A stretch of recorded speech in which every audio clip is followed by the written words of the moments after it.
Welcome everyone to my class on what's new with macOS Ventura. I'm not going to do a formal introduction. Everybody kind of knows me here, so we can skip right by that. And I'm kind of rebranding this, I guess you would say. Instead of what's new in macOS Ventura, you might have seen it with some of my videos. I've been changing them to some of my favorite new features in this software. And the reason why I'm doing that is, Apple puts out, when they come out with this new software, there's over, 100, maybe 200 features in there that they've added, and I can't go through all of them.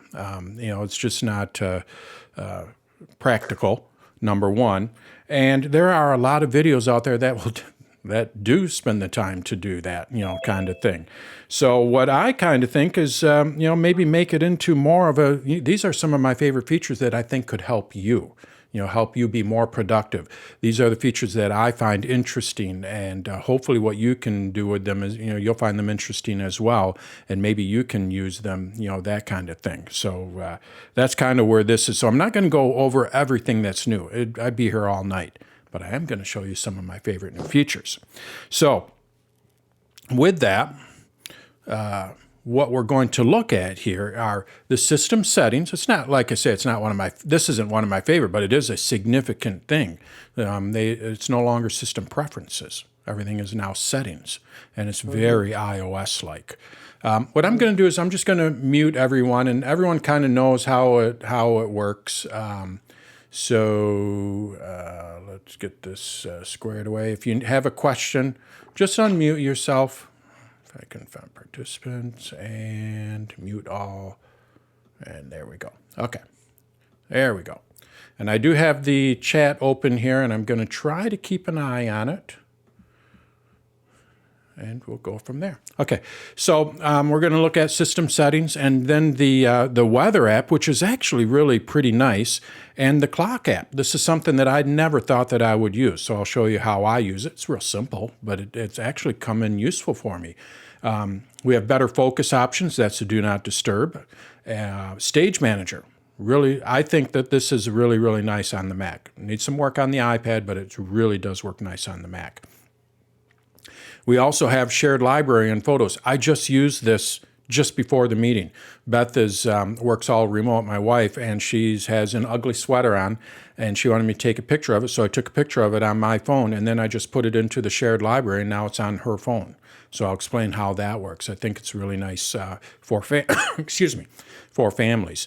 And then we have send later and remind me in mail, so we can schedule an email to be sent. And if we receive an email, maybe you don't want to deal with it right now, what you can do is you can have it come back to the top of your inbox at a later date. This is called Remind Me. We also have templates and reminders. I love this one. And multi-stop routes and predicted traffic in the Maps app. So if you're going somewhere, you can now add multiple routes. And on top of that, what you're also able to do is with the predicted routes, if I'm going to Des Moines, I'm going to use this as an example. If I'm going to Des Moines, I have an aunt in Des Moines, and she is cooking dinner for us. We want to be there by 5 o'clock. What I'm able to do is say I want to arrive at 5 o'clock in Des Moines, and the Maps app will then tell me when I need to leave based on predicted traffic. Some pretty cool stuff there. So let's get started and take a look at the new system settings. So there we go, system settings. Let's go over to my Mac here. I'm using macOS Ventura, and the first thing here that you'll notice is when you go to the Apple menu, you know how we have our system preferences? You're going to see that it is now system settings. Not only is it system settings, but they actually change preferences to settings in most apps. I'm going to say in all the Apple apps. Now, the third-party apps are not up to those, didn't change all that. As an example, when I go to my Finder here, you know how we have Finder preferences? Well, now they're called settings. If I were to open up Safari here, Safari preferences are now called settings. But when I open up Zoom, being that it's not an Apple app and they haven't quite updated it yet, you're going to see that it's still preferences. So settings and preferences are now interchangeable.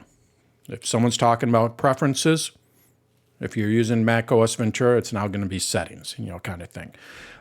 Let's take a look at those system settings. So I go over here to system settings. You're going to see it's very macOS-like. I have all of my list here, and I can click on any one of them to view all of the information in there. I really think that this is a nice setup because, you get to the control center or even accessibility. There are a lot of options, and I think accessibility is going to grow as macOS, ages, matures. There's going to be more accessibility options in here. Well, now they can put it into just a nice list. The other thing that they changed with it is you no longer have that padlock. Barry will probably like this because he helps other people, and I'm sure he's experienced this. When someone needs to change a setting in their system preferences, the first thing that they need to do possibly is unlock the system preferences. So they have to go to the padlock in the lower left-hand corner. Well, usually people don't really realize that they have to unlock that. And you have to go to the padlock in the lower left-hand corner. Well, it's grayed out. That's because it's locked. Just go to the padlock in the lower left-hand corner. That's how we used to have to do it. Well, now it doesn't work that way. Now it works just like any other setting. So let's say I go to let's go to security, privacy and security, and we're going to go to full disk access. You're going to see that Zoom does not have access to it. The old way of doing this was I'd have to go to the bottom left, unlock it, and then go back over here and turn it back on or turn it on.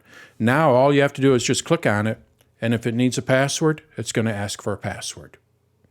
So we no longer have to click on that lock, add that. It no longer has that extra step in there. So I really like that.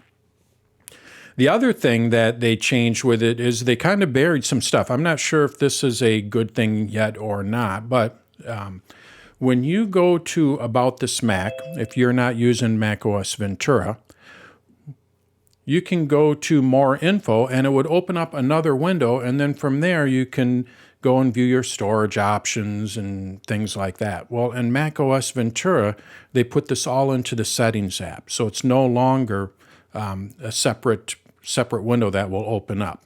I guess this is more iOS-like. So when I click on More Info here, because I want to find out my storage options, let's say, I click on it, you're going to see it opens up to my system preferences, and then from here what I'm able to do is take a look at my storage settings. I can get my system report. So instead of taking you to a separate window, now what it does is it just takes you to your system settings. So it's a little different in that respect. But outside of that, it's very iOS-like.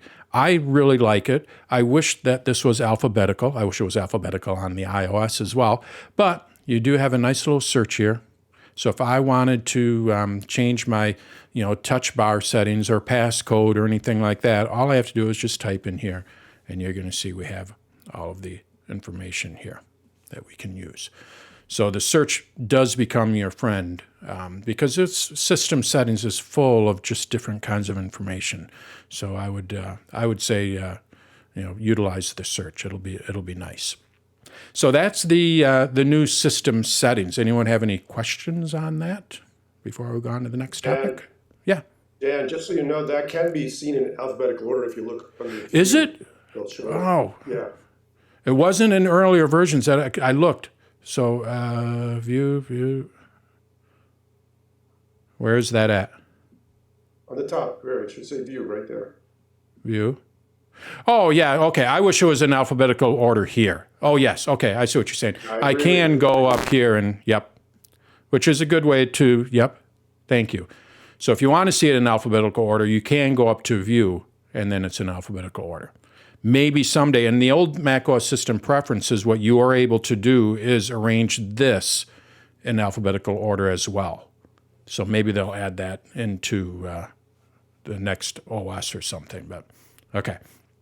Thank you. Any other questions, comments? All right.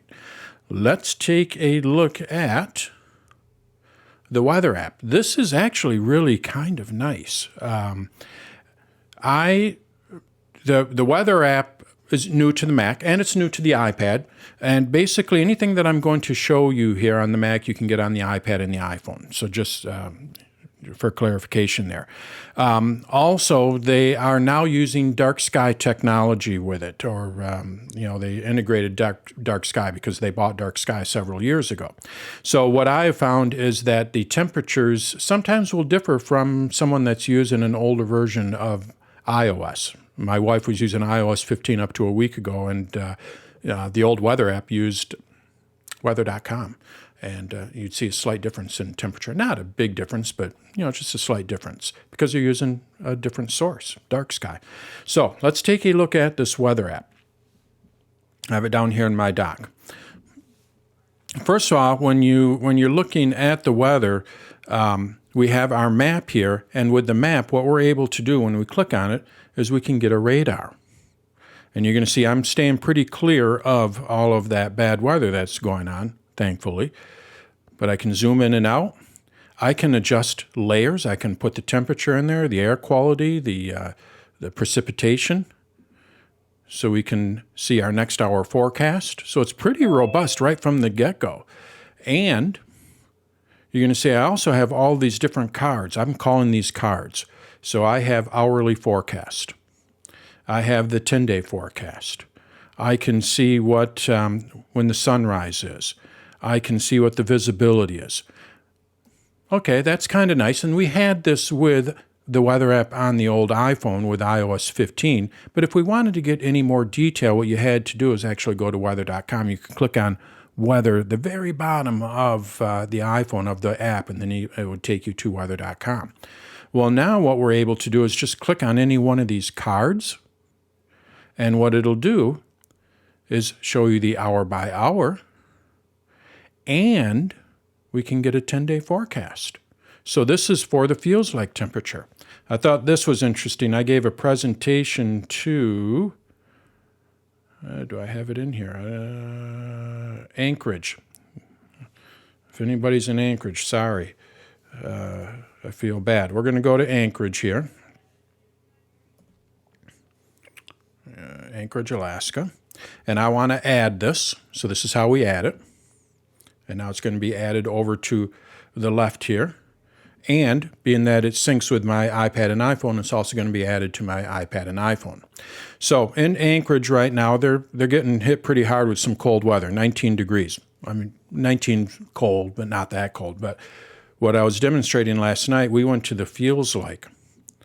And I was doing the same exact thing. Look at the hour by hour, and they're like, yeah, look at that, 0 degrees. And they're like, yeah, keep going. I'm like, okay. Yeah, keep going. Okay. Uh-oh. Keep going. Keep going. I'm like, are you serious? So they're going to hit a low of minus 18 degrees on Monday, feels like. I think it actually gets, nope, that's it. That's the lowest it gets. But it's kind of cool that I was able to, or they would be able to see all of that weather. You can do that with pretty much anything. You want to see what the wind is? Here it is, hour by hour, and in a 10-day forecast. So you have quite a bit of data in here just by clicking on the cards. On top of that, what they have is a severe weather notification. Now, we're used to this, and what we were able to do is have a severe weather notification when in our current city that we're at. Well, now what we're able to do is set notifications for specific cities. And the reason why you may want to do this is if you have family in another city. So I have my in-laws, they live in Flushing, Michigan. I'd like to receive severe weather alerts if there's anything going on over there, so we can check up on them. Or maybe you have a second house, or in Michigan here we have cottages up north, that kind of thing. A lot of people have little cabins, big hunting state. What you could do is you could put, those areas in the sidebar here, and then you can set it to send you a notification if there's severe weather in that specific location. So how do we do that? Well, we basically just have to go to our weather settings, not preferences. Go to our weather settings here, and you're going to see I can set severe weather for our current location. But on top of that, what I'm able to do is set if I want to receive severe weather for specific cities. I have Flushing set because that's where my in-laws are. I have Tucson set. I'm going to turn that one off. So now I have friends that sold their house and they bought a motorhome, and that's how they're getting around now. They're over in Mesa, Arizona. So what I would be able to do is add Mesa in here. I mean, nothing against a motorhome. I mean, I'm kind of jealous in my own way. I mean, the pictures that they send and all that are really cool. But you're in a motorhome, so it'd be kind of nice, maybe when I get an alert if there's severe weather in Mesa, Arizona, and then I can call and check on them and make sure everything's all good, kind of thing. So the severe weather is really kind of nice. Different uses for it.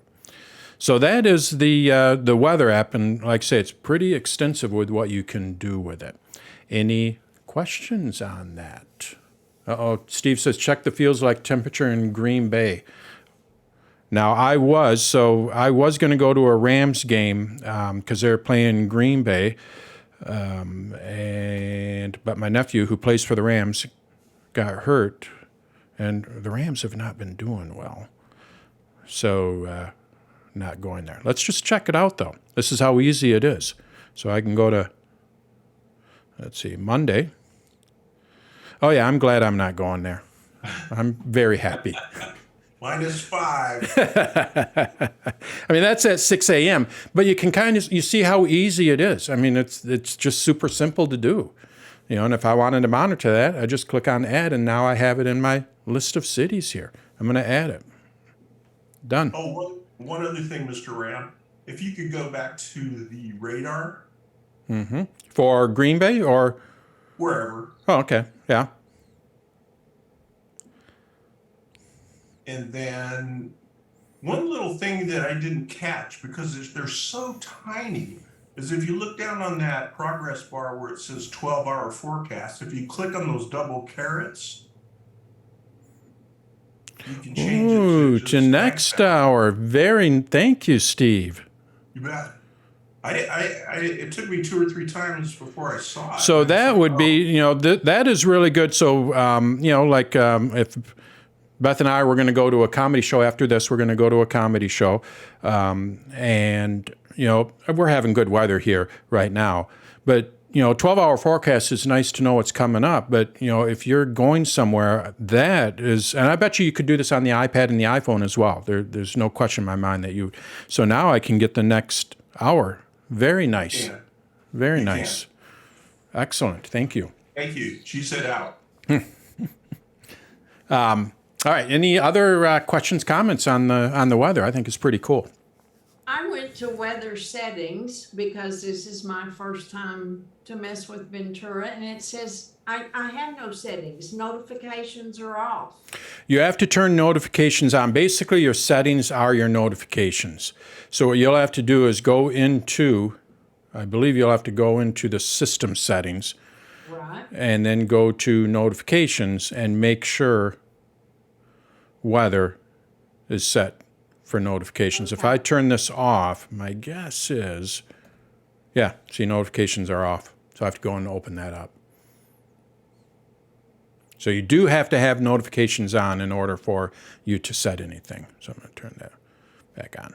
Okay, so would it be notifications in weather? Mm-hmm. Mm-hmm. Okay, I don't even have weather listed. Are you looking at the weather app from Apple about weather and excuse me.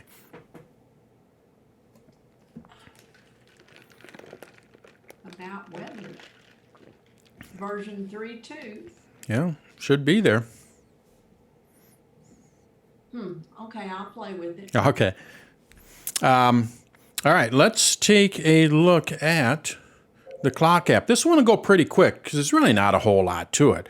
But I'll show you how I use it and why it actually works for me. Let's go over to my Mac again. So the clock app is just another app, and I have it in my dock here, but it's in your applications folder. And again, this is, I'm going to say it's a port from the iPad version. It's basically the same thing as what we get on the iPad and the iPhone. We now have it on the Mac. And at first, I'm like, oh, okay, that's kind of cool, I guess. Why would I want a clock app on there? But lo and behold, what I end up doing when I'm on a webinar, like let's just say for Alaska, or let's say, Steve and I want to talk. He's over in Oregon. Oregon. Am I saying that right? Oregon? So basically what I'm able to do is add those in there. So last night I gave a presentation to the Alaska user group, and that was at 9:30 Alaska Anchorage time. And usually what I used to do is I used to go to Google and be like, okay, what time is that for me? Kind of thing. Well, now what I'm able to do is just go over here and see what time it is, and I can quickly do the math. So I could go in here and add Oregon. No results found.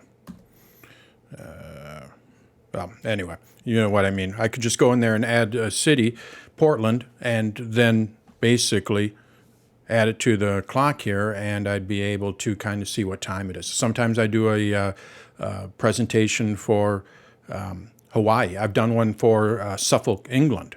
So I'd be able to easily put it in there. So then I have an idea instead of trying to do the math and all of a sudden having a little like, oh, did I miss it? Kind of thing. So that is really cool just for something like that. If you deal with multiple time zones, or if you go on to Zoom meetings and they're in different time zones, just add it to your Mac here, and then you can easily see what time it is in that other time zone. So then you know what time you have to be there. It also does have an alarm in here. You can add alarms just by clicking on the plus. Same thing as what we have on the Mac and iPad. We have a stopwatch, basic stopwatch, and then we have our basic timer. I wish what it had was multiple timers. You might be able to use this while you're cooking. So let's say like Jerry's cooking some pea soup. If he had his Mac there, he'd be able to, just like with the iPad, put his Mac there and, set a timer. From what I can tell, it only does one timer at a time. I can't figure out how to, if I start it here, I can't add another timers to it. So that's a little bit of a bummer. I think it should be able to handle multiple timers. But at least it's a step in the right direction. We now have a timer. But I personally use the world clock. I really like that feature of it. So, all right. Better focus options. You've heard me talk about focus. I find focus very intriguing. I haven't mastered it still to this day, but I do find it very intriguing. And basically with focus, what we're able to do is, customize our do not disturb. That's how I describe it. So when I go up to my control center here and I turn my do not disturb on, as we all know, basically it's going to stop all notifications. For, if someone calls me 3 times, they might get through, little things like that. But basically what it does is it stops all notifications from apps and from people. Then when they introduced focus, what we could do is we could customize that. So what we were able to do is set it to only receive when I have a specific focus on. Let's say I have a school focus on. I would only receive notifications from people that are related to the school. I set who those people are. I could only receive notifications from specific apps, maybe the Google apps, because those are what we use at the school. But outside of that, that's pretty much all it did. It was a nice step, but it didn't offer a lot of flexibility. Well, now what we're able to do is set not only who we receive notifications from, but we can switch that around and say, I do not want to receive notifications from a specific person. And we can set up filters. Filters are what I'm most excited about. So let's go and set this up. It's also much easier to set up. So I'm going to set up a focus here. I'm just going to use this one here. I'm just going to delete this one and we're going to start over with it. So what I want to do is I want to create a personal focus. So this is when I'm sitting on the couch watching TV. I'm one of those people that when I'm watching TV, you betcha I have a Mac on my lap or I have an iPad on my lap. So basically what I'd like to do is I'd like to set up a personal focus. So then I won't receive any notifications from the school. Maybe I won't receive any notifications from work, my work being Dan's tutorials, things like that. I only want to look at my home calendar. I only want to look at my home, my personal email account. I don't want to look at the dance tutorials. I don't want to look at the school email account. This is what we can now do. To do that, all we have to do is just go over to Add Focus, and then I click on Custom. I'm just going to customize my own, and we're going to call this Personal. And as you can see, they kind of step you through it. It's really a pretty easy setup. Click on OK. All right, so now I have it. Now what do I want to do with it? Well, the first thing we have to set is, who do we want to allow notifications from? We have people and apps. So let's go with people first. Well, when I'm sitting on the couch, the only people that I want to allow notifications from is Beth. So now, when I put it in my personal focus, Beth is the only one that is going to be able to, or I'm going to receive notifications from. But on top of that, what I can do, and this is new in macOS Ventura, is I can set it to silence some people. I really liked this because if I was at the school, what I would want it to, let's say I wanted to set this to where I don't want to receive any notifications from a specific group of people. I can now do that when I'm in that personal mode. It's not that I want to allow people, I want to stop some people from being able to contact me. So I'm able to set that up. Also, we can do the same thing with apps. As of last year, when they introduced Focus, all I could do is allow some apps. So I would go in here and say, yeah, I want to allow a specific app to give me notifications. Now what I can do is I can say, well, actually, what I'd like to do is reverse that. I don't want specific apps to notify me, so it's going to silence these apps.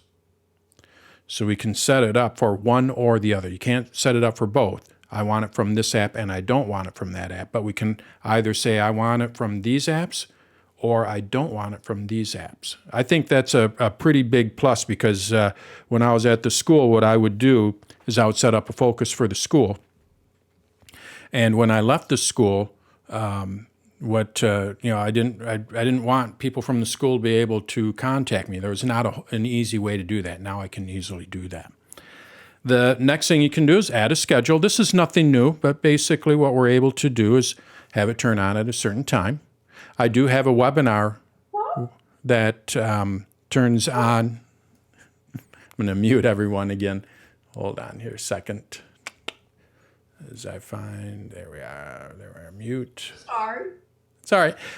All right. So I have my webinar come on at 6 o'clock at night, and it turns off about 7:30 on Thursday nights. So that's when I host these.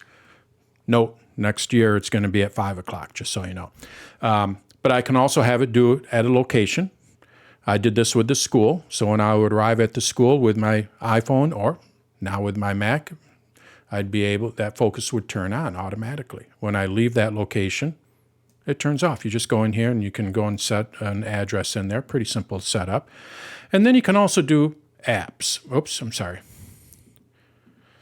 Apps. Where you might want to use this is for Zoom calls. So you're on this meeting here. Let's say you didn't want to receive any notifications. What you can do is you can set up a focus for webinars or call it Zoom, whatever you want to call it. And then whenever you launch Zoom, you would just click on this here and select Zoom. Whenever you launch Zoom, what it'll do is it'll go into that focus. When you're done with that meeting, you quit. It would take you out of that focus. It's all automatic. All you have to do is just set it up one time. So pretty cool stuff there. But my favorite thing here is the filter. I think there's promise here, and I like I say, I haven't quite cracked the nut on it, but I think there's something here. So what are these focus filters? Well, I'm sitting on the couch, and what I would like to do with mail is only see my mail accounts from my iCloud account. I don't want to see my mail from Dance Tutorials because then all of a sudden I'll start working, kind of thing. If I had my school account on here, I'd make sure that the school account wasn't selected. Add that. Let's go and add another filter. With Safari, we can have tab groups. Well, when I'm sitting on the couch, I might have my personal tab groups there where I can have different pages there. So what I can do is I can choose my home tab group. You can see I have a school one here. When I'm at the school, it might take me to all of the Google sites in that tab group. And then when I'm back home and I go into personal, it's going to now take me to my home sites. And let's go and add one more. We're going to go with calendars here. When I'm looking at my calendar, I only want to, let's just go with U.S. holidays. I don't want to look at anything else on my calendar. So now, when I am in this focus, it will only allow, I took Beth out there. Let's add Beth back in there. It will only allow notifications from Beth. I am going to allow some apps and not add any apps. So now, no apps are going to be able to notify me, so I'm not going to receive any notifications from any apps. It's going to filter my calendars, my mail, and it's going to set my tab group. So now let's just see how all this works. When I open up Safari here, I'm at my reading list. Let's go and open up, well, let's go to my calendar here too. I can see all of my calendars here. Now what we're going to do is go to that focus, personal, and watch what happens here. I open up my calendar. Remember, I could see all three of those calendars. Now I only see U.S. holidays. When I open up Safari, it takes me over to my, you can see my homepage change. This is my homepage for home, for my personal. And when I go into my mail, I'm looking at one inbox. I'm not looking at all of them. I'm looking at my personal inbox. Now, I can easily turn this all off. Let's say I did want to look at that mail. I don't have to turn the focus off. All I have to do is just go over here to turn off, and it'll show me all of my email accounts. If I wanted to go to another tab group, I could do that. If I wanted to view all of my calendars, I can turn that off, and I'm looking at all of my calendars. I want to turn it back on. Now I'm just looking at my one calendar. So as you can see, it allows you to really focus in and get the other stuff out of the way, so you don't all of a sudden start working or doing whatever when you should be focusing on a specific thing. And they made it pretty easy to set up, and they've added some nice new features to it. So I really like it. I haven't quite figured out how to use it yet, but I think it's cool, and I like where they're going with it. Dan, I have a question about that. Yeah, go for it. When you say block notifications, does that include phone calls? Phone calls, yes. What you can do, let me go back over to my system settings. I did kind of skip over that. Sorry. Let's see here. Go to focus. And we're going to go to my personal. Mm-hmm. And when I go to allow people, you're going to see allow calls from. Right now, it is going to allow calls from my favorites. So anybody that's in my favorites on the iPhone, I'm going to be able to get phone calls from. I can set that for specific lists in the contacts, so you can create a list. So, let's say with the school, if I created a school list, what I'd be able to do is set it to only allow phone calls from people at the school while I'm at the school, something along that line. And you can also set it to allow repeated calls. So if somebody does call you 3 times, is that a second call from someone within 3 minutes, it'll go through. So if someone called you and then they called you again within 3 minutes, typically, that would mean like they really need to get a hold of you. You can let those go through. Good. A telemarketer isn't going to do that, at least not yet. They'll figure that one out. So, does that answer your question? I got a question. Mm-hmm. Perfect. Go for it. This is George. When you did the focus thing, I was really wanting to do where focus and not allow text messages or messages. Can you actually do that? Because I was like, it'd be nice to just have the people who you want to get text messages from. That is in. So here's where I'm going and focusing, like you said, messages here. Let's take a look at this. Custom apps during personal focus. Select apps will be notified when this focus turns on or off. See, only the messages you want to.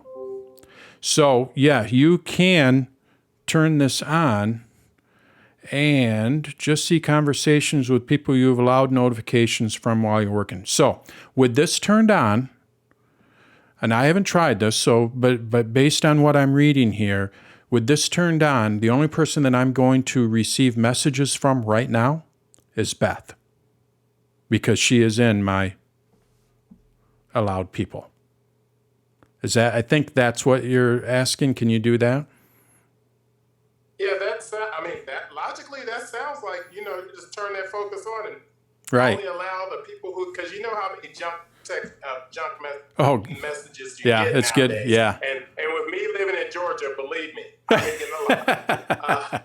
Right. And I was just like, this has got to stop. I got to find some way to handle this. Yeah. And, No, give it and I a. said yeah, I'm going to try that because one thing I already did was I went and turned the little badge notification off. I turned that off.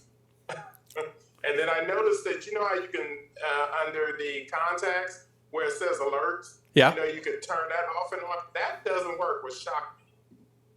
Okay. That really shocked me that did not work. Yeah. Like I said, I call this a big step in the right direction. I see where they're going, and I'm with you. I mean, they haven't nailed it all down yet. I'm finding holes in it as well. That's why I haven't really implemented it, but I think there's something there. I just haven't quite cracked the nut. I think I'm running the same thing as you. It's like, oh, I just wish it did this too, kind of thing. So let me know how that goes on there. And here's a plug for my new site. Let me know how it goes and put it into the little microblog so then everyone else can kind of see how it works as well. There we go. There's my plug. Dan, this is Frank. Yeah. Hi, Frank. How are you? I am well. Remember where I discussed with you when I was getting all those messages Yes. in political time, and we finally solved that by putting that text up. That worked. That worked? One or two we get through, but then I had a whole list of them that were in junk, and I said, how do I ever get rid of them? And eventually it was one at a time. Now I can go in and I can select all and get rid of all of them. Oh, nice. We weren't able to do that with messages. Now, but in the last couple of weeks, I've gotten rid of thousands of them. Slowly, at a time, a couple of hundred at a time. But one by one, it was taking, to get rid of a month used to take me half hour. Right. Awesome. But that worked very well, blocking unwanted text. Yeah. This was a while back. There was an app that you downloaded, right, that helped you out with that. I forget what was it called. Oh, I got the name for you. It worked well, and it got them from the iPhone and from my iPad. Right. These are the things. So I'm gonna segue into. We're gonna get into the Stage Manager next, but I think my dream is like we have these conversations and you try stuff. I think it'd be a great place. That's why I'm kind of trying with my new site is where you'll be able to share this other people can kind of see what works and all that, because other people are running the same problems as we can basically share our different ideas and say this worked and this didn't work and that kind of thing. So there's my second plug for the site. All right. It is called Text Killer. Yes, Text Killer. That's it. Been around for a while. Mm-hmm. Well, a few Cool. we get through, and I could just add those and then block them. So Excellent. It's well worth. It's not very expensive. Yeah, it's like I don't remember the price, but it wasn't that expensive. So. It's a few dollars a month, I think. Yeah. All right, let's take a look at Stage Manager. Now, Stage Manager is available on the iPad and the Mac, and I'm not going to talk about the iPad version here, although it's supposed to work the same way. As many of you have heard, I struggle with it. I don't use it on the iPad. It's one of those things that I can see promise there, but Apple has a little bit of work to do on it yet. But on the Mac, I really do like it, and I find myself using it more than I thought I would. So what is Stage Manager? Well, basically, Stage Manager is another way of managing all of your windows. And it does work with all of the other ways. So, some people might use Mission Control. I'm going to open up a bunch of windows here. Let's just go and do that first. So I have a couple Finder windows open. Let's open up the calendar, reminders, notes. I mean, this is our typical day, right? We have all these windows open, and okay, now I need to get at something else. What do? It's buried behind another one. Hide apps, this, that, and the other. Well, what we could do, I have a MacBook Air here, and if you swipe up with 3 fingers, it goes into Mission Control. You can also use a function key. Okay. This is kind of nice. I can click on whatever I want, and it's great. It does work really great. But we're still dealing with a lot of windows here, and if I wanted to get to the desktop, I can't get to the desktop. I could set up a hot corner, which is one of my favorite tricks to do that. But with Mission Control, we're able to kind of manage all this pretty easily. So what Mission Control does, Stage Manager. What Stage Manager does is, and I'm assuming this is where Apple's going with the analogy, Stage Manager with the name, is I look at all these apps or all these windows, I shouldn't say apps, they're windows, all these windows as different actors on my stage, my Mac being my stage.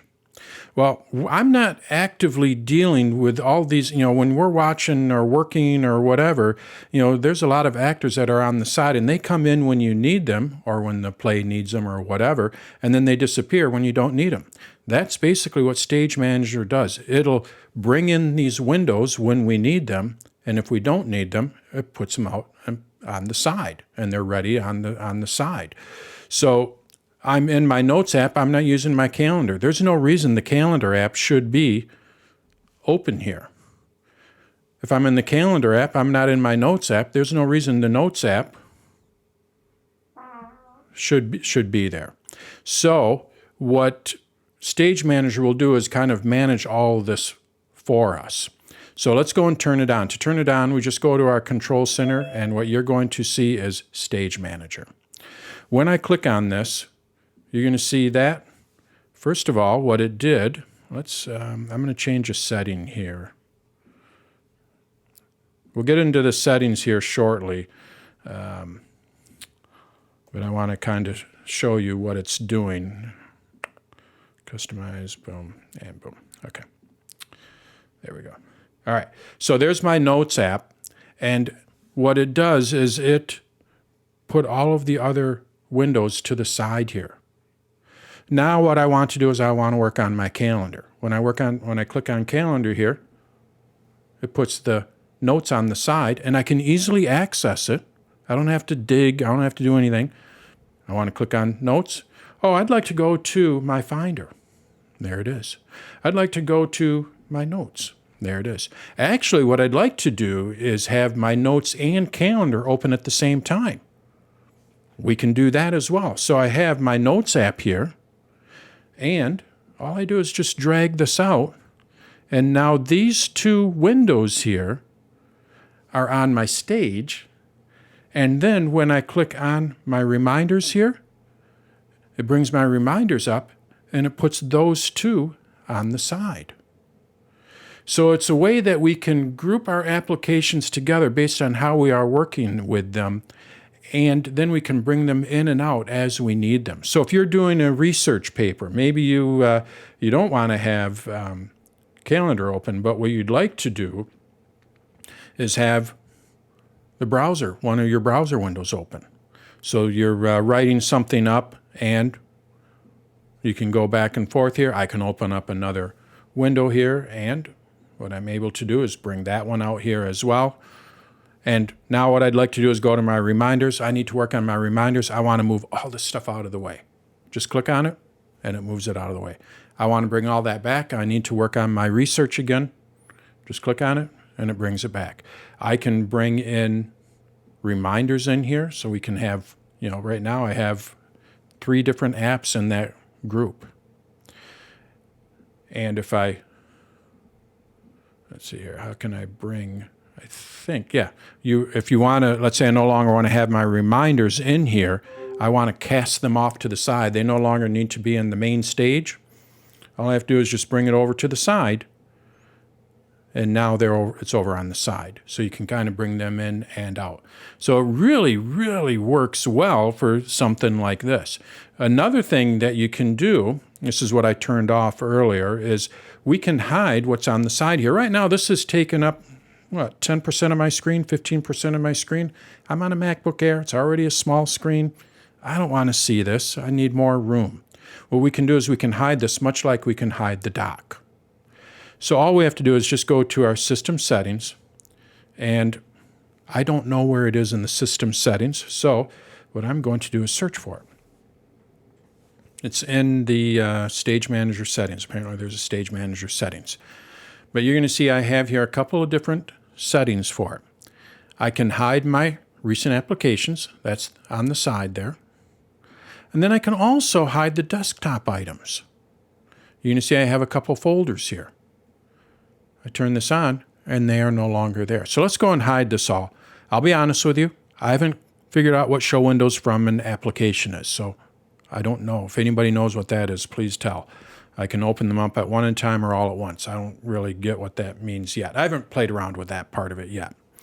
But anyway, you're going to see I'm working in my Safari here, and now what I'd like to do is look at my other apps. All I have to do is just bring my cursor over to the left, and I click on what I want to.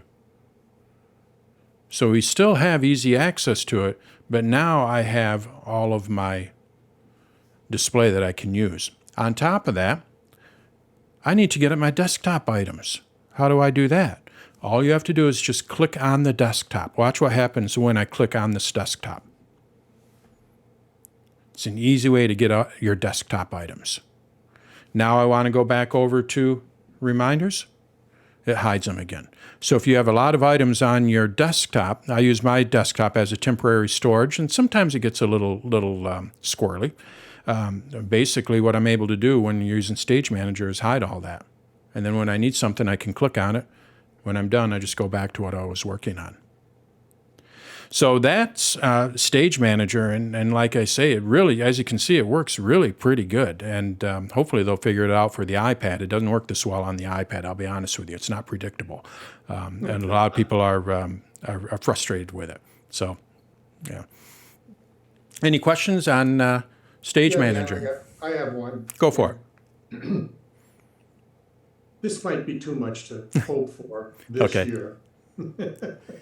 Well, we only have 2 weeks left. Well, that's true.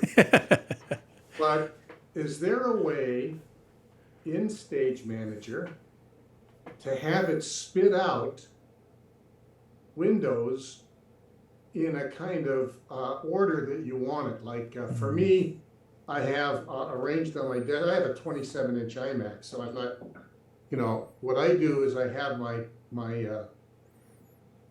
Safari window open, and then I have Pages open as I'm writing something and researching it. Mm-hmm. Yeah. But I have them next to each other and taking up half the screen each. Is there a way to order the windows so that they do something to collaborate, if you're doing a collaboration between apps? Not that I know of. You might have to bring in a third-party app like Moom or something like that, and I've only just touched on those. I don't really understand those yet, but not that I know of. I don't think you can do that. That's where you want it to place it into a specific position. Position. Yep. Yeah. Moom will do that. I don't know how well it works with Stage Manager. I mean, Stage Manager does work. I still get to all of my. It complements everything that Apple does, so maybe it'll complement Moom as well. But I don't know. You could use. I don't know. You'd have to. Mail and Safari are a great split. Mm-hmm. Photoshop and Photos are a good split. And, they make to work it each way. So. Right. I love putting side by side Right. calendar and reminders at the same time. Right. Yeah. Yeah. On iPad. Yeah, as far as I know, not any way to do that automatically, kind of thing. I All right. have a question. Go for it. On your screen for your MacBook Air, you have that notifications up in the upper right-hand corner, right next to the date. I'll go over it right there. Yeah. How do you get that there? The control center? Or, Yeah, that. well, you No, can, the one that you were on, the back, that one. How did that appear there? It doesn't appear on my computer. does it show up on your computer at all? This little icon? No. Not that I know of. It should be there, and you're using macOS Ventura? Yeah. Let's take a quick look here. Menu bar. Let's see here. So under the control center, oops, do that. Under the control center, there's going to be, let's see here. Don't show in menu. Oh, we can add the stage manager to the menu bar. I like that. And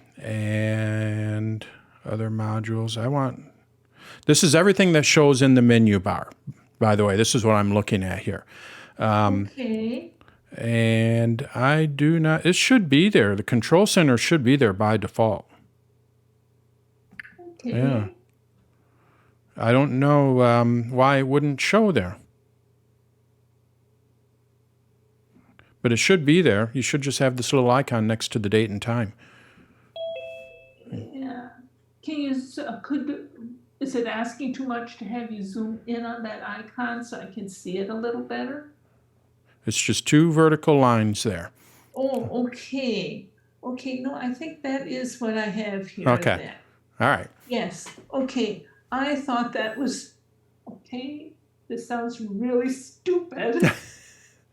I thought it was my battery status. Ah, nope, that's it. Okay, All right. question answered.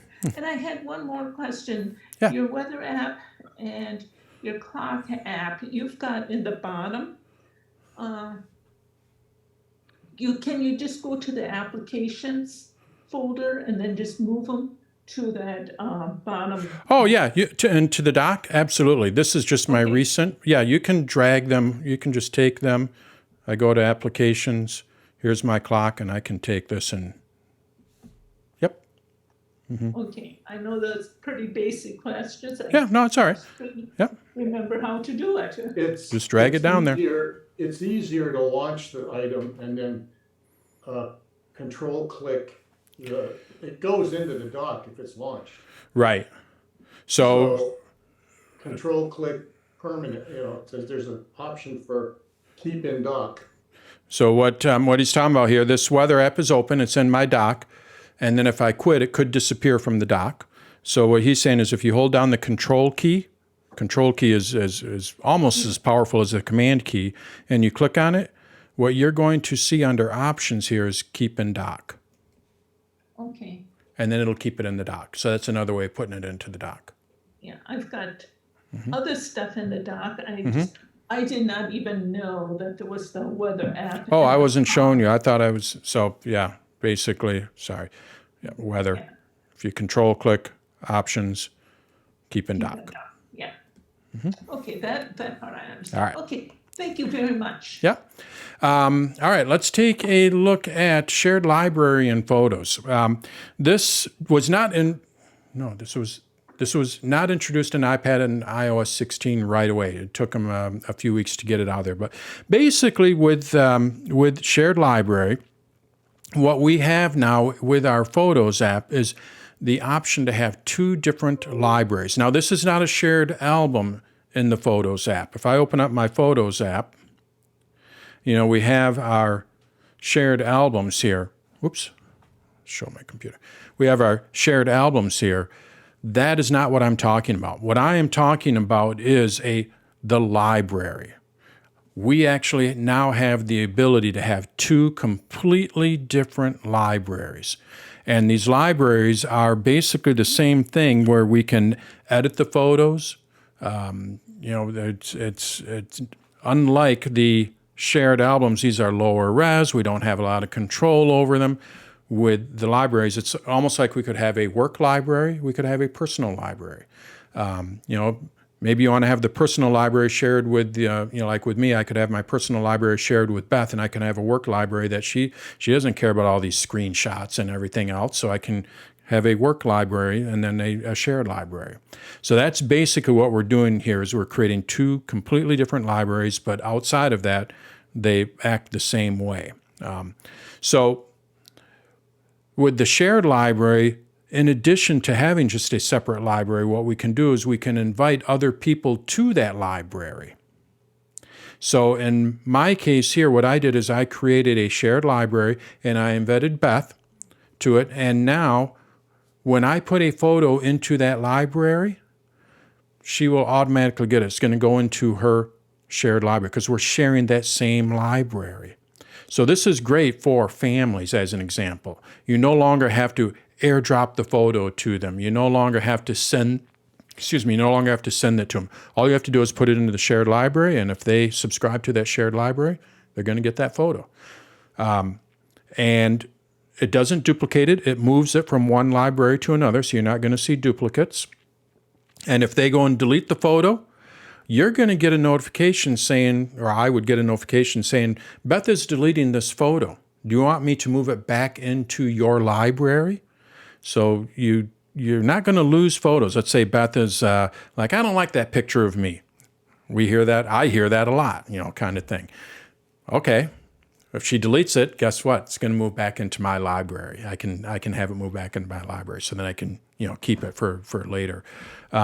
So basically, what we have now a family. I would look at it more like a family library where we can share all of our different photos, and then we have our personal library. So how does this all work? Well, the first thing that you're going to need to do is set it up. Pretty simple to set up. They have a step-by-step. You just go into your system settings, and we go over to our photos, and we can do this on the Mac and the iPad as well. We go over to our photos settings, somewhere in here. No, it wouldn't be in there. No, it's going to be in there. Sorry. On the iPad and iPhone, it's in the system settings. On the Mac, it's still in our photos settings here. So I have to go up under photos here and then go to settings. But anyway, you're going to see I have shared library. All you have to do is just set it up. There's a button there that says set it up. And then from there, I can manage who is part of that library. So right now I have Johnny Appleseed, which is me, and Abigail. She's been invited. Once she accepts that invitation, she's going to be able to see all of the photos in that shared library. I can add people. So as I take photos, the Photos app will recognize people. And if, like with Beth, if it sees a picture of Beth, it'll automatically add it to the shared library. I don't even have to move it. It just does it automatically. So that's how we set it up. Now let's look at how we can move photos back and forth and all that good stuff. So I'm looking at my library here, and if we go to the upper left-hand corner, you're going to see we have both libraries. So right now I'm looking at both of my libraries, the shared and the personal. When I go to my personal library, I'm only looking at my photos that are in my personal. So Beth doesn't have access to any of these, or Abigail, whoever I share this with. On my shared library, these are all the ones that I'm sharing with the other people. So I can go back and forth between these. And then if I want to look at both of them, I can do that as well. I go to both libraries, and now I'm looking at both of them. So how can I tell to see what library a photo is in? Well, if you in the upper right-hand corner of each photo, you're going to see we have this little silhouette. This little two people silhouette tells me that this is in the shared library. So when I go to this photo here, it doesn't have it. That means that this photo is in my personal library. This photo is in my shared library. So I can easily see right from here which library it's in. Let's say I wanted to move a photo. So I'd like to share this photo with Beth. All I have to do is just control click on it. Like I say, control key is really becoming as powerful as the command key. You're going to see I can move this to my shared library. So now when I select this, it just moved it over. You're going to see I have the little silhouette there, and now Beth or whoever is subscribing to this library now has access to it. I want to move it back to my personal one. I just go over here to move the personal library, and it no longer has that silhouette in there. We can go one step further. If we set this up on the iPhone, I'm going to show you my iPhone here. And when we take a photo, where is it? Oh, I set it up for, hold on here a second. This is set up for my personal phone. What I need to do is click on this, and I'm going to go with iPhone 12. There's that. There we go. And what I need to do is show. There we go. All right. So now I put my puzzle back together. When I go to my camera here, and I'm taking a photo, if we look up at the top, you might have seen it. What it said was shared library. You're going to see that it also has this little yellow in the upper left-hand corner. If I take this photo, it's going to go to the shared library. But let's say I didn't want it to go to the shared library. All I have to do is just tap on this. We can see it says personal library. Now it's going to go to the personal library.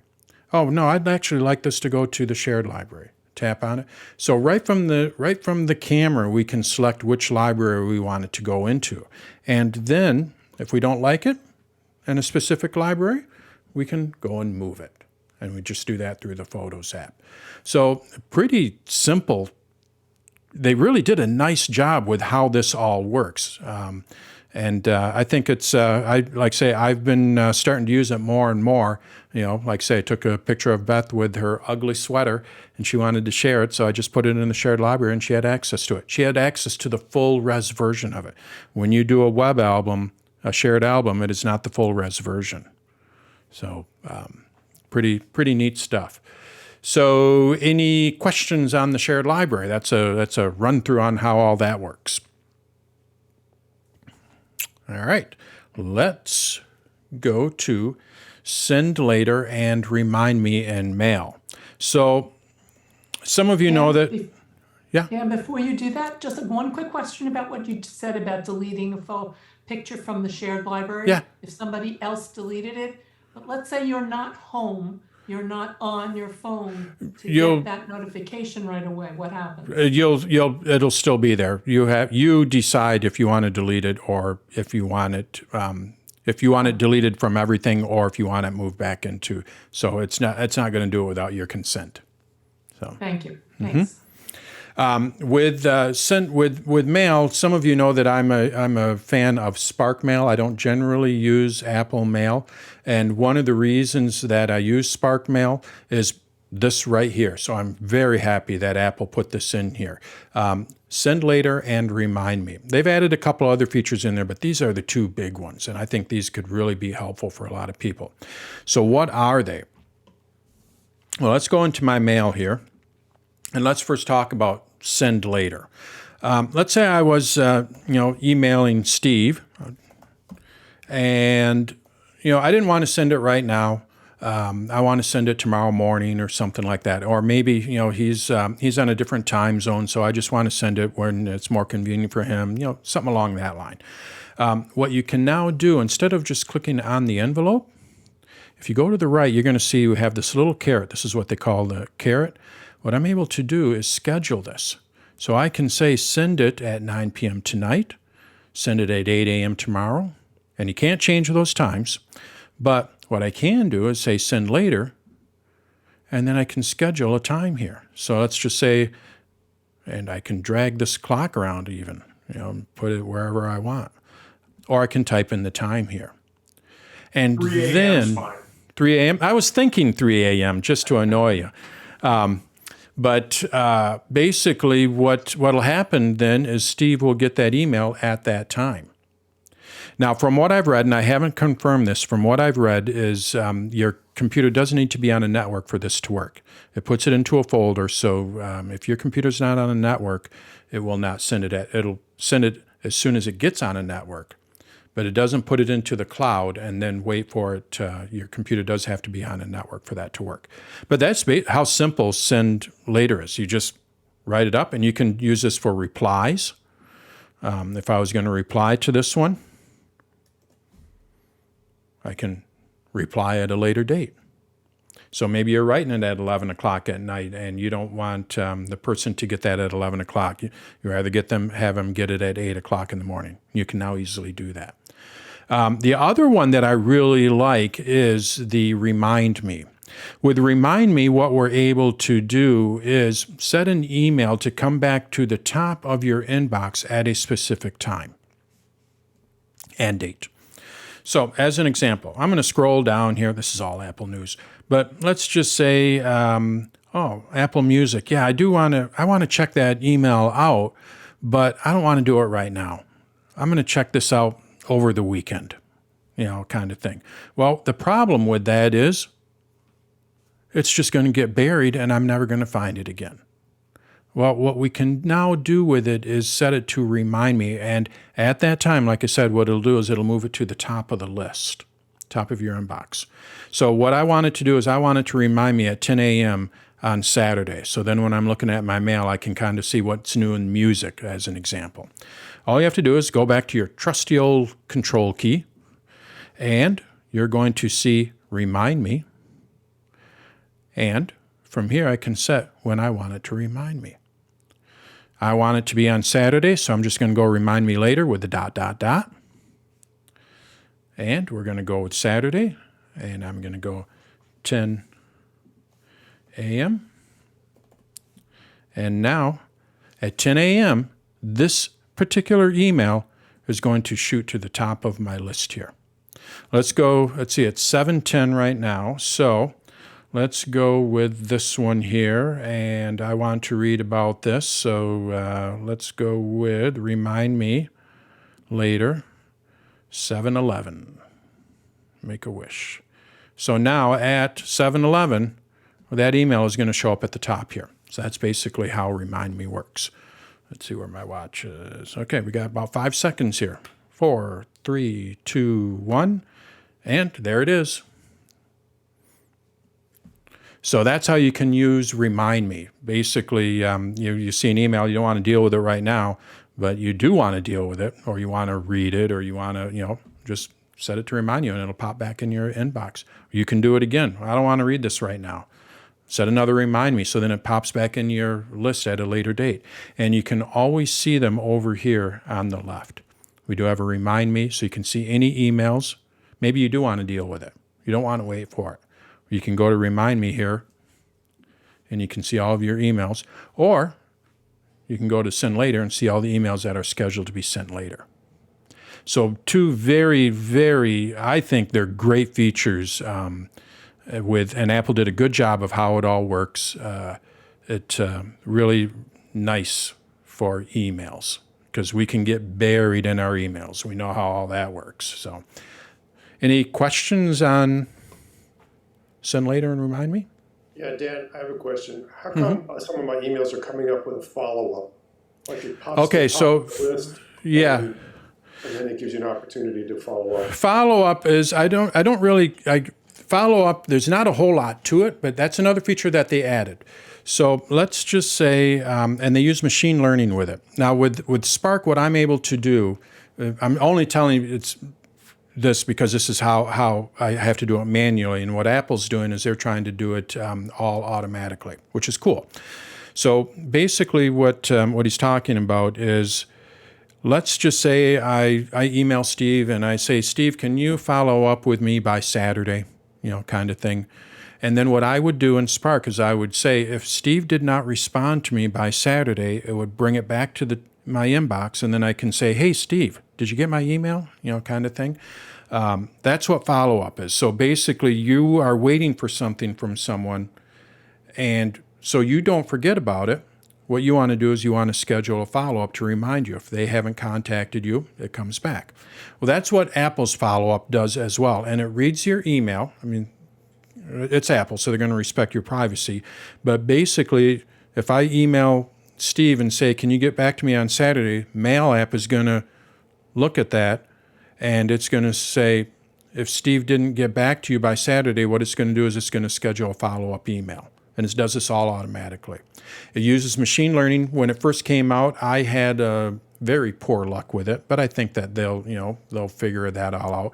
And if someone says, get back to me by such and such a time on Wednesday, the Mail app will recognize that, and then it'll if someone didn't get back to you by such and such on Wednesday, you'll see that email, and then you can follow up with them and say, hey, did you get this email? Can you follow up with me? Or, send it from another mail account. Maybe it went into spam folder, who knows what. But does that answer your question on how it's pretty much automatic? Okay, thank you. Mm-hmm. Dan, can I get a quick question? Sure. In the beginning of a month, I get notices of everybody's birthday or anniversary I want to send an e-card to. Can I do it with this? I mean, you said you have to be on the same network. I'll show my ignorance by saying, what does that mean? No, they don't have to be on the same network. I would say to get those scheduled emails, your computer has to be on a network, not the same. It just has to be on the internet in order for it to send. But I would still use a calendar for something like that. I think that's probably how I would still do it. Just put their birthdays in the contacts app, and then. I have them in. The birthdays are on the calendar, but then at the beginning of the month, I like to go to the greeting card, set it up for one to come at that time, so I don't have to do it that day. I do a month at a time. But I haven't, I don't do that now, but with this new system, I might be able to do it. You might be able to, yeah. Let me see here. My birthday's coming up here. Alert 1 week before. So, if you went in here, you could have it schedule an email. So my birthday's on the 4th. So what I would do is I would say, alert me 4 days before, so then it'll alert me on the 1st. If my mom's birthday is on the 30th, what I could do with hers is say, alert me 30 days before. So then all those emails would come in on the 1st. A little bit of work, but that could work too. Good. Okay, thanks. And set it to email, so then you get those emails. Yep. All right. Let's talk about templates and reminders. This one I think is really cool too, because what you can do, let's cancel out of here. Come on, you can do it. Can't, or force quit. All right, go to my computer here. And I'm going to go to my reminders here.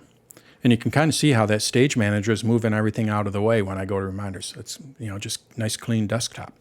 Anyway, with reminders here, let me delete these. I created a video on this, so that's why they're there. And ignore what I'm doing right now, because I'm going to recreate this.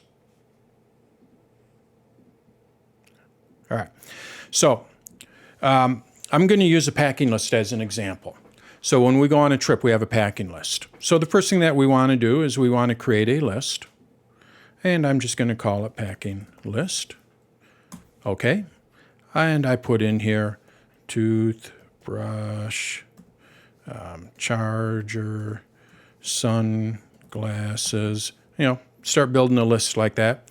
We go on our trip, so as I'm packing, check them off. And then I go on my trip. I no longer need this packing list here. We could have a lot of lists. If we start using reminders, you're going to get a lot of lists. I know I could put them into folders and all that, but basically, I'm not going on a trip for a while. I just want to get rid of it. Well, the problem with that is you go on another trip 6 months later, guess what you have to do? Recreate that list. So you don't really want to delete it. So it just kind of sits there. Well, now what you're able to do is create a template out of this. You could do this with groceries. You could do this with pretty much anything. In order to create a template out of it, you first have to have it. So I have it here. You don't want to delete it.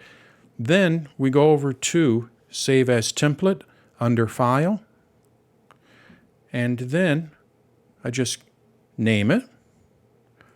And I want to include my completed reminders. I want to include all those that I checked off. And I click on Create. So now I've just created that template. Now what I'm able to do is delete this. So I just delete it. It's gone. All right, 6 months later, I'm going on another trip. Oh, I need that packing list. Well, now all you have to do is just go down to Add List. And we go over to Templates. And under Templates, you're going to see Packing List. Click on Create List, and there's my packing list with my different items. This is a completely new list. I can go and add items to it. I can remove items from it. And I can even create another one. So this one, let's close that back up. With this one, I'm going to Alaska. It's going to be cold. I need a winter coat and a hand warmers.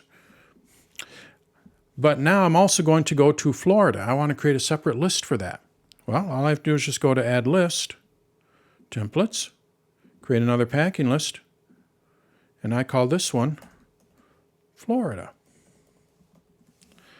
And with this one, I just need my flip-flops. Two completely separate lists, all based off of the same template. When I'm done with them, I just have to delete them, and I can go and create another one. Or what I could do with this one here, I've added flip-flops to it, I can go and create a new template with it. I can also update my templates. If I go to View Templates here, you're going to see I have my packing list here, and what I'd like to do is update it. Maybe I want to add flip-flops to it and other items. I just go to Edit Template, and then from here I can go and add items to it. And then next time I use that template, it's going to have those items on it.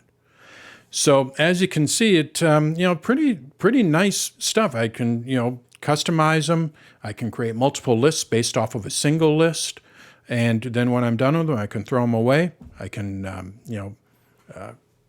start fresh and create another list based off of one of my templates. So that's my favorite new feature in the Reminders app. I think it's pretty helpful. Any questions on that? All right, let's go to the last one here. And what this one is multi-stop routes and predicted traffic in maps. Let's go to my Maps app here. And let's first take a look at multi-stop routes. What I'm going to do, I live in Holland, so I'm going to zoom out here for those of you who are not familiar with where I live here. So I live in Holland here, right on Lake Michigan. And a common destination is Mackinac City, as well as Traverse City. So what I'd like to do is plan a trip. I'm first going to type in here Mackinac City. This is how we had to do it before. We could only type in one destination, and that was it. Well, now if we look over on the left, I can go and add a stop. So I'm going to add Green Bay. Okay, let's go to Green Bay. Let's do it. Green Bay, Wisconsin. But what I want to do is I want to go to Green Bay first and then go to Mackinac. That actually would be a nice trip. All I have to do is just drag that, and now it's going to reroute me, and it's going to take me to Green Bay first, and then it's going to take me over to Mackinac. And I can keep adding stops in here. Maybe at the end of this road trip, we visit Beth's parents. They live in Flushing. So now we're basically going to have a nice little loop there. This is going to take me 12 hours and 32 minutes if I leave right now. Let's get into the predicted traffic kind of thing. Well, what happens when I leave tomorrow at 8 a.m.? maybe I'm going to hit Chicago traffic. Let's see what it does. So 12 and a half hours. To see what the predicted traffic or how long it's going to take you to go on a trip with predicted traffic, we go over here to plan, and then I just type in here tomorrow. We can do this for up to 2 or 3 weeks ahead of time, so I'm not going to be able to do this 6 months out. And I would go 8 a.m. Remember, it was about 12 hours and 32 minutes. Oh, it looks like not much difference there. But basically what this is going to do is take traffic based on predicted traffic. It's going to, let's go with Saturday. See if it changes then. Okay, 12 hours, 24 minutes. So we cut a little bit of time off there. Probably not so big in outside of Chicago here. You're not going to hit much traffic out here. But basically what we're able to do now is set when we want to leave. The other cool thing that I like about this, I'm just going to cancel this whole thing. And we have an aunt that lives in Des Moines. And we try to visit her about once a year. Let's just say she was planning dinner for us. Beth and I were driving over there. And the dinner was going to be at 5 o'clock. Okay, well, what time should we leave? If we want to be there by 5 o'clock, what time should we leave? Well, now what I'm able to do is find out. I just type in here Des Moines. I would type in her address. It's going to give me the route. Okay, that's great. It's going to be 6 hours and 45 minutes. And let's see, okay, so when would I have to leave? We no longer have to do that math. We can go over here to plan, and she's going to have dinner for us tomorrow at 5 p.m. I click on Arrive, and now, oops, let's do this again here, 5 p.m. Now it tells me that what I would have to do is leave at 11:43 tomorrow in order to be there by 5. So I'd probably leave at 11 o'clock. Give me a little bit of a leeway there. So if you're going on a trip, in addition to setting the shortest route, you can also now set it to when you want to arrive somewhere, and it'll tell you when you need to leave. So, and again, it's all based on predicted traffic. It's not going to be perfect, of course, and you can't do it. I think that might be 3 weeks out. You can't do it after 3 weeks out, outside of 3 weeks out. So that's some of my favorite new features with the Maps app. So that's basically what I have with my favorite things with macOS Ventura. You can see there's some pretty cool stuff. Most of this stuff is available on the iPad and iPhone too. I know I focused on the Mac, but multi-stop routes, predicted traffic, iPad and iPhone as well. Templates and reminders, iPad and iPhone as well.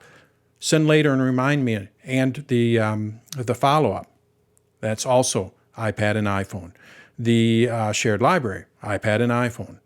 Stage manager, iPad, don't use it. I mean, unless you're going to get frustrated. Better focus options, iPad and iPhone as well.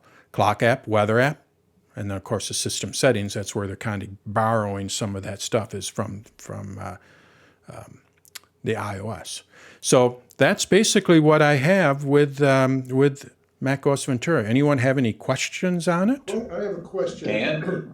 Dan. Yeah. I have a question about the Maps multi-stop routes. Go for it. My wife and I are garage sailing, estate sailing fanatics. Okay. Usually that's in one town. Mm-hmm. Will the map take me to multiple addresses? Yeah, you could type in here multiple addresses. So we are going, here, close out of that. So let's just say when I get done with this, we're going to go to Hops and Hops Holland. It should pull this up. Hops at 84 East. It's a local bar. It's about 2 miles from here. Then what we're going to do is after that, so I get directions. And what we're going to do after that is we're going to go to Parrots. We call it the Dirty Bird. It's a college bar, but they have comedy night there, and we know one of the comedians tonight, so we're going to go and support him. So I just go to Parrots Lounge, and there you can see it's starting to route it out. And this is only a 2 or 3 mile stop, thing. So yes, you can do that. Just type in their addresses. All right. Dan, a question? Go for it. With the introduction, I think a day or two ago, of Ventura 13.1, there was a new feature called Advanced Data Protection, which would encrypt your data that's being stored on iCloud. Do you have any thoughts on that and how effective that is? I don't have a lot on it. I have not enabled it. I think it's in beta. Steve, do you know if that's out of beta? It's live. It's live? Okay, sorry. It's active as of 16.2, but you really got to read about it to know what it's doing. You don't just flip a switch. Yeah, but it's really laying a lot more of the responsibility on you for the recovery and taking it off of Apple's shoulders. So if something were to happen, hide it from Apple. That's right. And, Okay. and it's going to be stored on your device. And if you mess up on not saving the keyword or something else, you're in deep trouble. Yeah. So I think it's good, but yeah, be careful with it. What I would some risk there. There's some risks there. It's it's good that they're going, and eventually this is going to be really good, I think, for everyone. But like Steve said, you just need to make sure that you have everything, all your I's dotted and T's crossed as far as passwords and all that, because they are not going to be able to help you because it's encrypted, like Steve was saying. So thanks, Steve. Quick, short story. This is like 8 years ago or something. I was on an Apple support phone call. The support person said, "Oh, you want me to mail a copy of the chat we just had to you?" And I went, "Are you kidding me? You're going to send me all of the personal or data or specs and information and everything else in an unencrypted email through mail servers back to me?" So long ago, what shocked me was when I was reading about 16.2 and this data protection was when they started itemizing what had been end-to-end encrypted up to now. And mail wasn't one of them. And that just blew me away. And I think photos are encrypted in this yet, right? Photos is it encrypted? as long as it's the transfer of it is in messages. Okay. All right. Yeah. Thank you. Yep. And I see, Tom, I did not address Freeform. I haven't really played around with it outside of just opening it up maybe a couple times. Steve emailed me a couple days ago. I was actually out with my brother, but he wanted me to, or he asked me, if I would like to join him on trying it out and all that. And I haven't got to it, but I definitely want to play with it. I've read good things about it, and people are saying Freeform is a new app that they just released for everyone that doesn't know about it, and you can draw and collaborate with other people.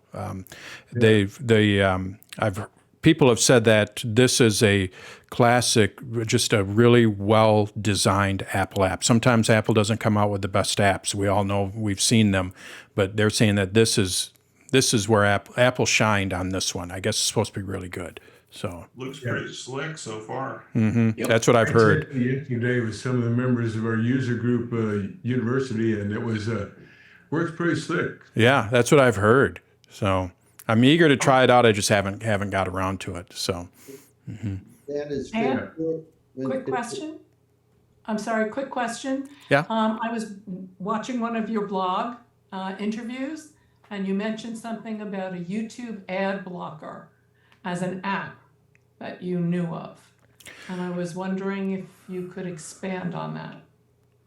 I haven't found one that I find them, and then all of a sudden YouTube finds out how they're blocking it, and it doesn't. Yeah, Steve, do you have anything, or it was Tom? Did you have something? I haven't really found anything that. I used to look for Safari extensions that did something like that, Yeah. but I kind of gave up on it. Same here. I kind of gave up on Yeah, it. Yeah. So Okay, I don't thank have anything. Wait a minute. I actually have something, Yeah. but it's going to take up some of your disk space. What you can do is use PullTube and download what you want to watch and watch it offline. Mm-hmm. And PullTube is an app that's part of SetApp. So then you can It will- download the video. Yeah, right, and it does eliminate the commercials. Okay. So there's an option. You know, like he said, it's going to take up some disk space and some time. There's an app. I'm looking at my main computer here. There's something called Vinegar Tube, and somebody told me it was really good. So I have it on my iPad, and I guess now that I think about it, I don't really skip ads on my iPad. You can take a look at that. It's in the App Store. So Vinegar Tube, Vinegar-Tube. Okay, thank you. Better video player, it says. Tube cleaner. Show the custom mini player. Maybe that's not an ad blocker. Yeah, I don't I'm know. sure that I they don't come have a across- clear answer for you on that. I've had bad luck with it, so you know, it probably wouldn't want to listen to my advice on that one. Thanks, no problem. All right. I have a question. Yeah. Great presentation. Really always enjoy it. I'm Thanks. a member of a very large Apple user group in Northern California, in Lincoln, California, and because we're I would say like 1,400 members. Mm-hmm. So there's only a small amount of, we That just is have that's a volunteer big group. team. It is, and it's in a 55 and older community. So there's a lot of helping and volunteering. Of course, when volunteers are scarce and so forth, we try to piecemeal things. The advice that the group tends to be very conservative when these things come up, like Ventura. In other words, saying, let's wait, because people have different age computers, there's different issues and learning curves. Some people really savvy, some people a little slower. And I guess part of what I'm asking you is to kind of comment, is there some value in waiting? What are some of the problems that we would not encourage? Anything you can add? My take on that is I will go with the iPhone. Generally speaking, I mean, there was a few years ago that Apple, it was a rough start, but generally speaking, I would say wait a week or two and you're going to be pretty safe with the iPhone. The iPad is roughly along the same line. They're trying to do a little bit more with the iPad, so generally you may want to wait for a .1 release. But I'm pretty quick with those, and their betas have been rock solid the last couple of years. So I'm pretty safe with saying, yeah, go ahead and do it. With macOS, the big question usually used to be that would an application run? And there was a lot of times when I had that with ScreenFlow. ScreenFlow was an app that I used to use to record all my screens. And when Apple would come out with a new Mac OS, all of a sudden ScreenFlow wouldn't work. So we had, in production environments, and you've probably heard this, production environments, you have to be very cautious with Mac. If it's something that... But lately, I've not seen that same type of problem. And I even put the beta software on my Mac in my production environment, knock on wood, and I didn't have any problem with it. But generally speaking, with the Mac, what I usually do is I say wait a month or two. So with the iPad, the iPhone, a few weeks. With the Mac, a few months, maybe a month, and if it's production, just make sure you have a backup. But generally speaking, there hasn't been too many problems with the last couple of releases, and I think you're fine with a month. That's just my take on it. So we're right about that point where it's probably if you're, Yeah, I think Ventura is fine. I do. You just have to make sure that, if you're using an old app, make sure that, but we are now at the point where, 32-bit apps no longer were supported as of 3-4 years ago. So for the most part, those apps are long gone anyway, and I think you'd be pretty safe with it. So, thank you. Great, thanks. Yeah, yeah. Was there? Yeah? Okay. So I'll end with just a quick update. Last week I gave an update on my site. I'll give you a quick update on my site. So I'm in the towards the end. I can see the finish line. I can see the light at the end of the tunnel with my new site, and I just want to kind of go over some of what has changed, and hopefully making it easier. I've gotten nice feedback on it, so I like that. Sometimes I have an idea and it just doesn't, might not be the right idea. So essentially what we have here with the site, I'll just give you a quick rundown here. Let me sign in. I have little snowflakes there for the winter. If you're in Florida, it's my little jealousy there. You want the snow. I know you do. You want to have a white Christmas. So when you... Oh, I signed into the wrong account. When you sign into the site, that's right. Go. Remember, New Zealand is still summer. Oh, yes. That's what I should do, is go to New Zealand for the winter, and then I'd be... Anyway, I'll just kind of show you the new site. So basically what I have here is the site. When you go to it, you're going to see the next event. You're going to see my latest lessons. Then you're going to see my blog. So it's kind of like a pyramid little thing here. And then you're going to see news from around the web. So it's just nicely organized. And you can see it goes from 1 to 2 to 3. So just really easy, concise. When you go to the, I'm going to get to the microblog towards the end here, tutorials, that has changed, and that is going to change again. I'm going to try to improve even a little bit more on it. But basically, when you go to a tutorial, what you're able to do is click on any one of the lessons, and then you can watch the lesson, but you can actually scroll through while you're watching to see what you want to go on to next. What I'm going to be changing, so some of this is going to change. I'm going to be able to apply a lesson to multiple tutorials, so then to make it easier to find. So I could have a troubleshooting section on the Apple Watch, and then I could also add it to a troubleshooting tutorial, just a basic general troubleshooting. Or what's new in Notes, I could have it on the iPad, if you have an iPad, or if you're on the Mac, it's basically the same video, because now I've been doing the Mac, iPad, and iPhone, so I can apply it to multiple tutorials. Lessons just kind of show you, again, here's that pyramid kind of thing, the latest lessons. I have my upcoming events, my past events, and with the events, what it does is you'll be able to see the meeting details at any time. Now, I could hide these. I might, if I get into a little bit of trouble because this is public now, what I might do is you have to be logged in. But basically, if you're logged in, you're going to be able to see, if there's a passcode, what the meeting ID is, and all the link and all that good stuff. And of course, you can always register for them. And then you're going to get the information in the email. You'll be able to view past events. You can see this in a calendar format. There's that blue, those images that I'm missing. That frustrates me. I can go into a month view. And this is also where you will find all of the, so I could go back here. You could view all of the video for this particular one, and you can see I'm starting to add chapters in here. So I have groups. This is something new, brand new. So these are like the special interest groups for your user groups, kind of thing. This is where I discuss little things about my website. And you can join in on the conversation on any of these. This is where I talk about apps and software. Maybe somebody has a favorite app. Or like, someone asking about ad blockers. Maybe I'll put something in here. This is a place where I can put little things like that in there. Well, I found this vinegar kind of thing. Maybe you want to check this out for an ad blocker.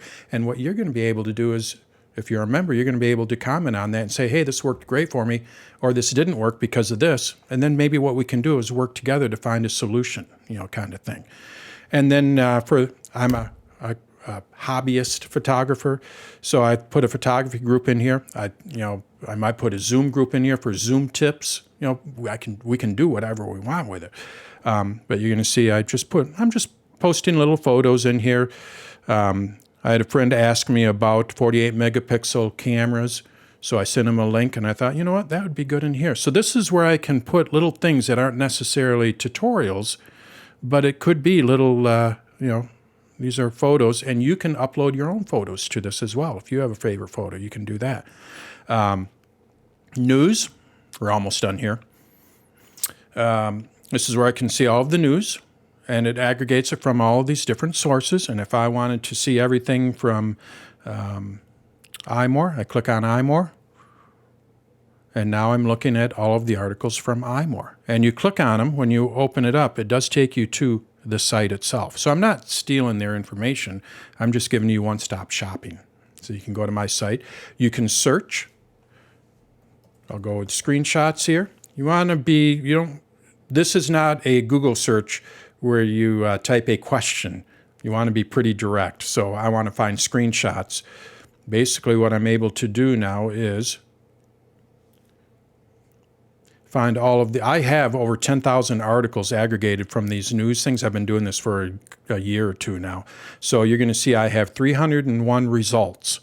Well, 275 of those are from different sites, and you can actually go through here and max screenshot used by to advertise, all this kind of news type stuff. But also, you're going to see that I have 20 lessons on it, and I even have a few events where I talk about screenshots. And you click on any one of these, so I can go to the lessons here, and now it's going to show you all of the lessons. So again, trying to make it easier to find, the different information that I have. I mean, when you have a lot of, 1,600 videos or whatever, search is king. And so I'm trying to make it a little bit easier. I'll end with the microblog. And what this is kind of like just a snapshot of what's happening on the site.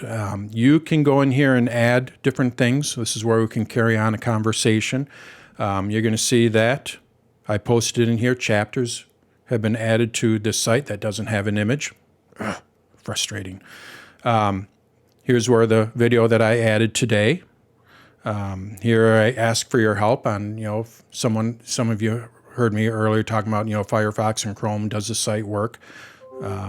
And, basically, here's all the news, and here's all of the lessons. Here's my upcoming webinar. So this kind of gives you just a good snapshot of what's going on in the site, kind of thing. I fibbed. It's not the last thing. The last thing is if you reply to something here, what you're going to get is a little notification, and you'll be able to see this, that someone replied to something that you asked. So it kind of keeps you aware of any conversations that you're having. You go over to the left, you can see your groups that you're involved with. You can see all of your notes. With my site, you can keep notes. This will take you to the notes page. You can see all of your favorite discussions in the forums or in the groups. We have your profile. And you can manage your newsletters here. And then if you want to manage your subscription, cancel it. I don't know why you would want to, but you could, I'm trying to, again, make it easy. I don't want to hide anything from anybody. It's all right down here. You just click on it and you go. So that's a look at the site. My last piece of the puzzle is going to be the tutorials, and I'll be doing that over the next couple of weeks. And still trying to figure this thing out here. But you can actually, kind of help out and join if you want to. Like I say, if you've had a question on ad blockers, go in here and maybe, I have over 1,000 members. I don't know how many of them are active, but, I know everyone doesn't come to these AMAs, but maybe they'll come here and maybe they can help as well. So that's a look at the site. I can see the light at the end of the tunnel. I hope you like it. It does have a few issues here and there, but I think it's a lot easier to manage and look for stuff and find stuff. So that's a look at the site.